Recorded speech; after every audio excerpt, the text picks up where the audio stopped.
10월입니다. 마음 읽어주는 스님이랑 우리 지난주까지 헨리 데이비드 소로우의 월든 함께 했죠. 월든 호수의 그 울림의 파장이 너무너무 컸어요. 그래서 10월도요.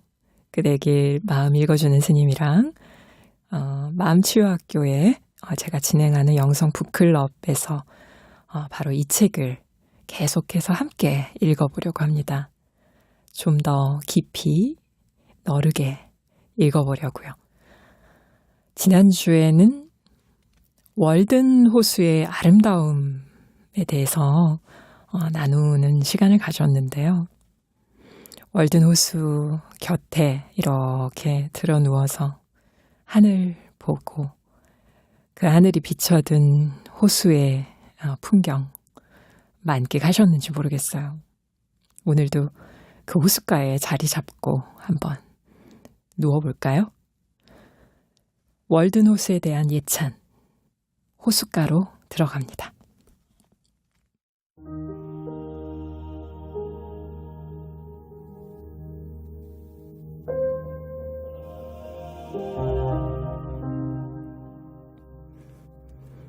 내가 지금보다 젊었던 시절, 여름날 아침이면 나는 자주 호수 한가운데로 보트를 저어가서는 그 안에 길게 누워 몽상에 잠기곤 했다.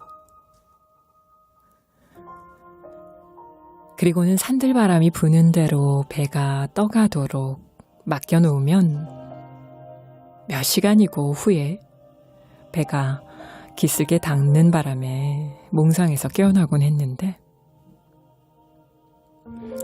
그제서야 나는 일어서서 운명의 여신들이 나를 어떤 물가로 밀어냈는지 보았다.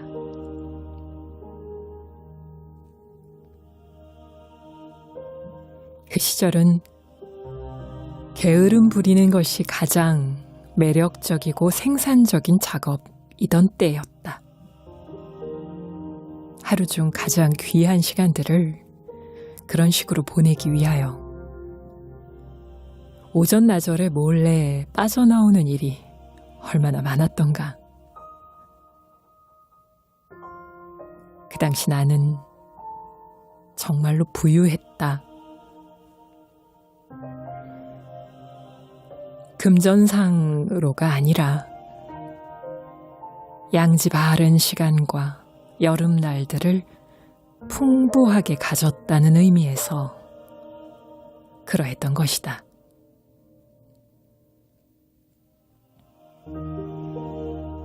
그리고 나는 이것을 아끼지 않고 썼다. 그 시간들을 조금 더 공장이나 학교의 교단에서 보내지 않은 것에 대해 나는 결코 후회하지 않는다.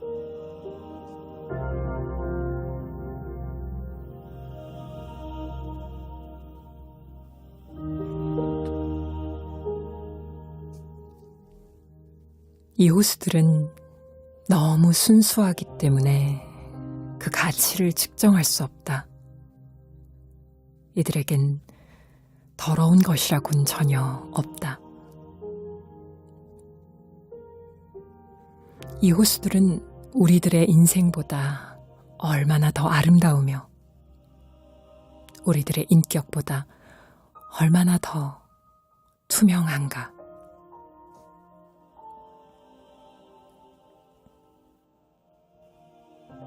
이들은 우리 앞에서 비천한 모습이라고는 손톱만큼도 보이지 않는다.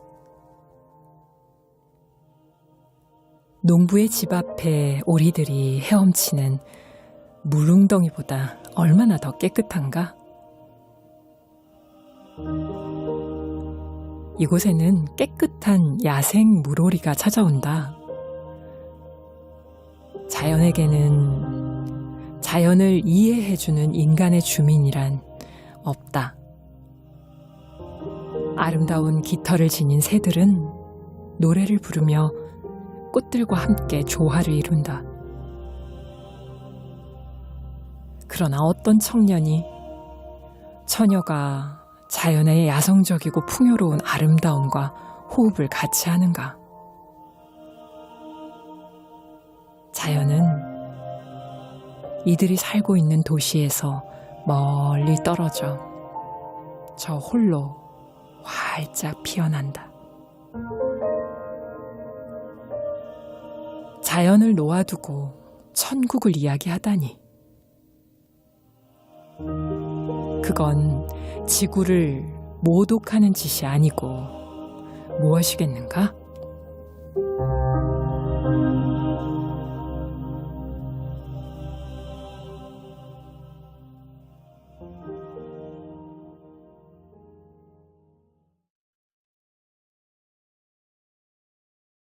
월든의 그 호숫가의 풍경. 호수 한가운데 배를 띄워놓고요. 거기 들어 누워가지고 그냥 흐름을 쭉 타고 알아서 흘러가 주는 대로 어느 기슭에 닿는지 그냥 맡겼다고 그러죠.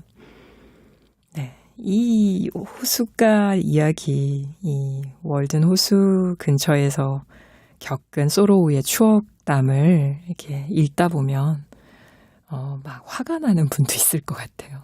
나는 지금 그런 경험을 할 수 있는 상황이 전혀 아닌데 뭐지? 지금 염장 지르나?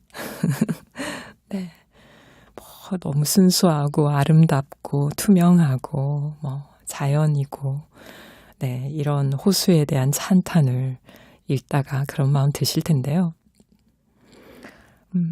우리가 좀 초점을 맞출 것은 그것인 것 같습니다. 소로우가 여기에 들어가서 살게 된 것이 선택이었다는 거죠. 네.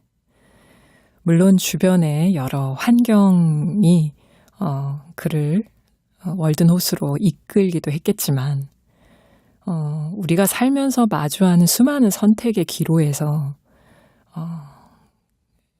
이렇게 자연에 가까이 들어가서 좀 더 게으르고 좀 더 자연에 가까운 삶, 좀 더 흐름을 타는 삶을 선택하는 것은 용기일 것 같아요.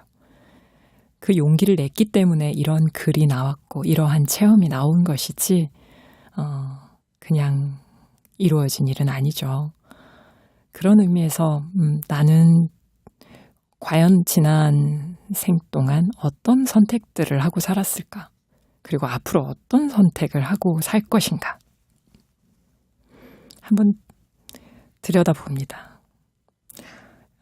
저는요, 그 시간들을 조금 더 공장이나 학교 교단에서 보내지 않은 것에 대해 나는 결코 후회하지 않는다. 이 구절을 읽다가 제가 출가할 때가 생각이 났어요.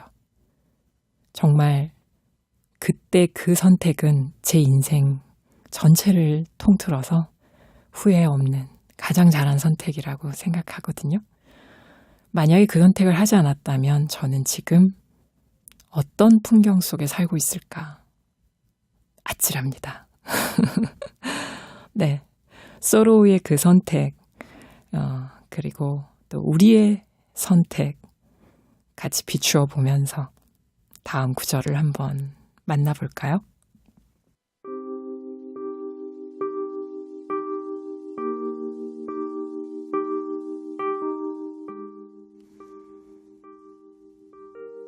나는 내 나름의 경험을 토대로 그를 돕고 싶었다.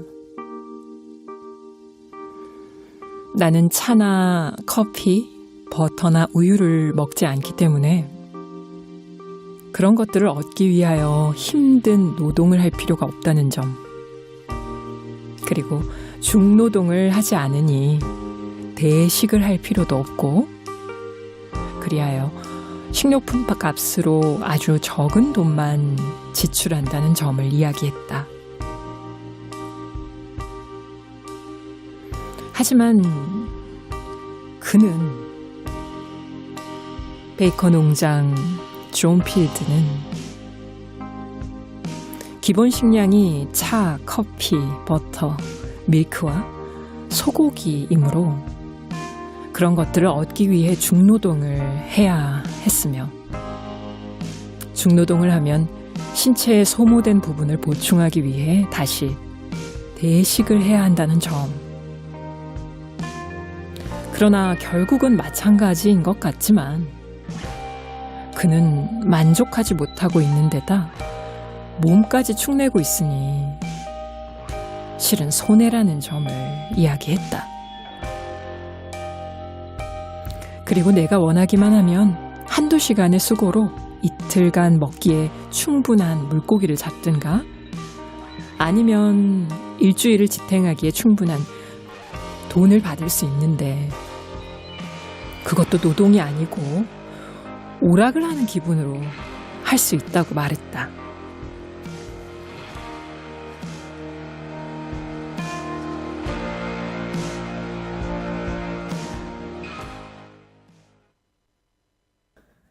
베이컨 농장 근처에서 그 월든 호수 근처에 그 베이컨 농장이 있었어요.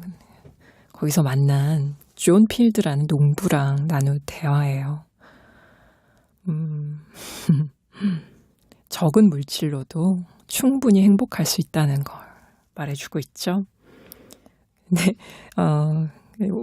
저기 소로 얘기가 되게 공감이 많이 됐어요. 세상 사람들이 다 쫓아가는 것들이잖아요.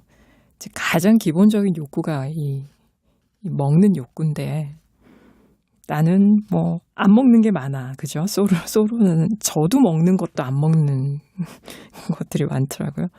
이런 걸 다 안 먹으니까 굳이 힘들게 노동을 안 해도 되는 거죠.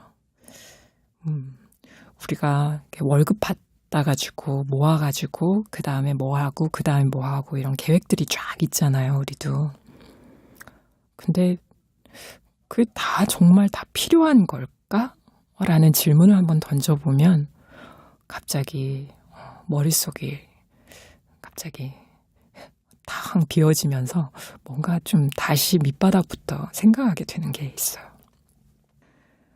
그렇게 많은 걸 얻으려는 욕구가 없으면 그거를 위해서 일을 막 열심히 하지 않아도 되고, 그러면 또 많이 먹지 않아도 되고 그런 거죠.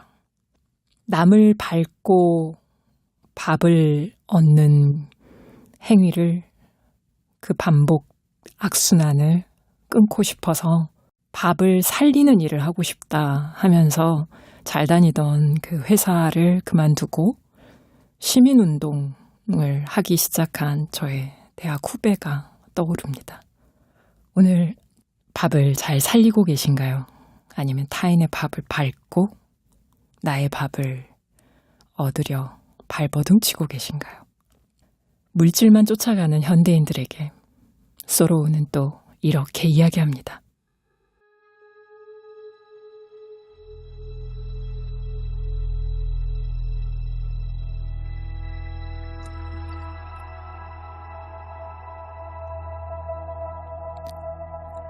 무지개를 등 뒤에 지고 맑은 공기를 뚫고 어디선가 들려오는 작은 방울들이 딸랑거리는 소리를 희미하게 들으면서 붉어지는 서쪽을 향하여 언덕을 달려 내려갈 때의 나의 천재성은 이렇게 말하는 것 같았다.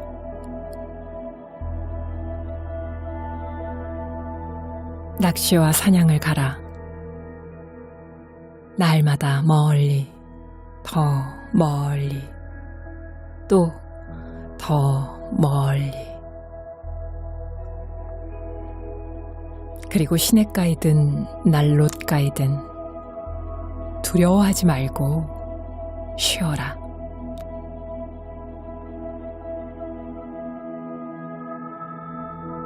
그대의 젊은 날의 조물주를 기억하라. 새벽이 되기 전에 근심에서 깨어나 모험을 찾아 떠나라.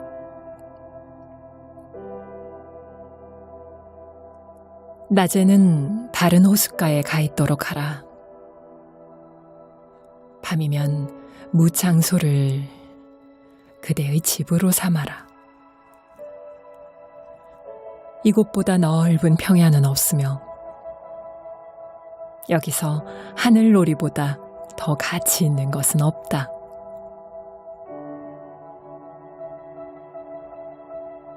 그대의 천성에 따라 야성적으로 자라라. 여기 있는 골풀이나 고사리처럼 말이다.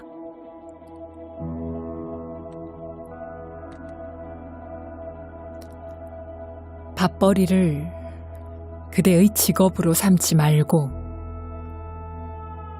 도락으로 삼으라.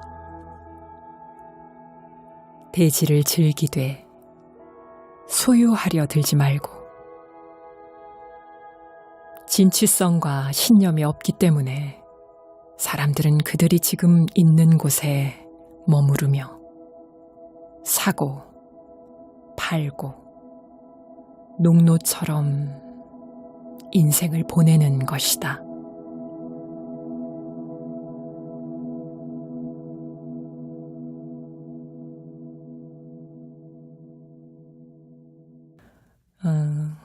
월든에서 소로우가 얘기하고 있는 그 내용이 이 장의 내용이 이 노래들과 너무나 잘 어울리네요. 그대의 젊은 날의 조물주를 기억하라. 참 어쩜 이런 표현을 할까요? 조물주가 세상의 모든 걸 창조하는 자잖아요. 우리가 용기가 있고 자신이 있을 때는 자기 삶의 한 땀 한 땀을 그 걸음걸음을 조물주가 된 심정으로 스스로 창조해 나갈 수 있는 것이죠. 요즘에 제가 그 행복의 조건에 대한 어떤 책을 하나 읽다가 그런 생각이 들더라고요. 사람들은 언제 행복하다고 느낄까? 돈이 많으면 행복할까? 아파트 평수가 넓으면 행복할까? 개인의 역사에서도 그렇지만 사회적인 관계를 맺을 때도 이 삶의 주도권이 어디에 있느냐에 따라서 행복의 조건이 좀 이렇게 결정되는 것 같아요. 삶의 주도권이 남에게 있는 사람은 혹은 사회적 관념에 있는 사람은 그 남들 관념 그 맞춰주느라 그냥 내몰리면서 살죠. 노예처럼. 정말 소로우의 말처럼 농노처럼 살죠. 내몰릴 것이냐, 끌고 갈 것이냐. 예, 그것이 문제로다 합니다.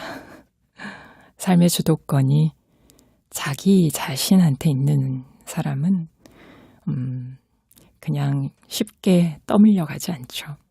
어떤 세파 파도가 밀려와도 당당하게 뿌리에 중심을 두고 잘 즐길 줄 압니다.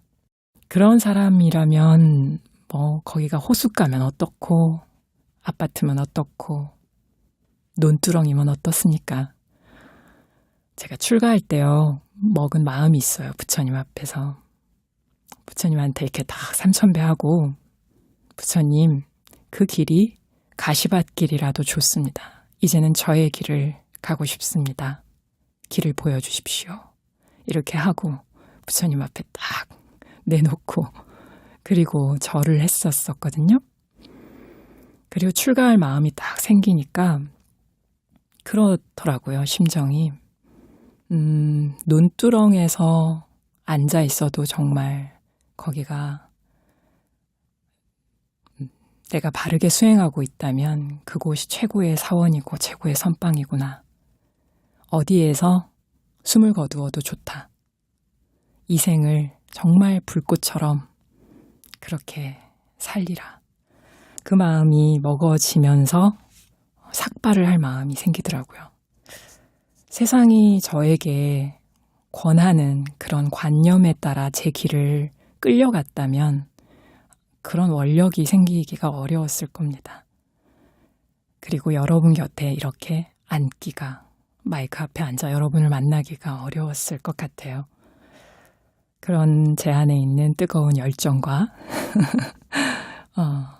여러분을 향한 사랑과 이 마음이 오늘 월든을 읽으면서 깨어났습니다.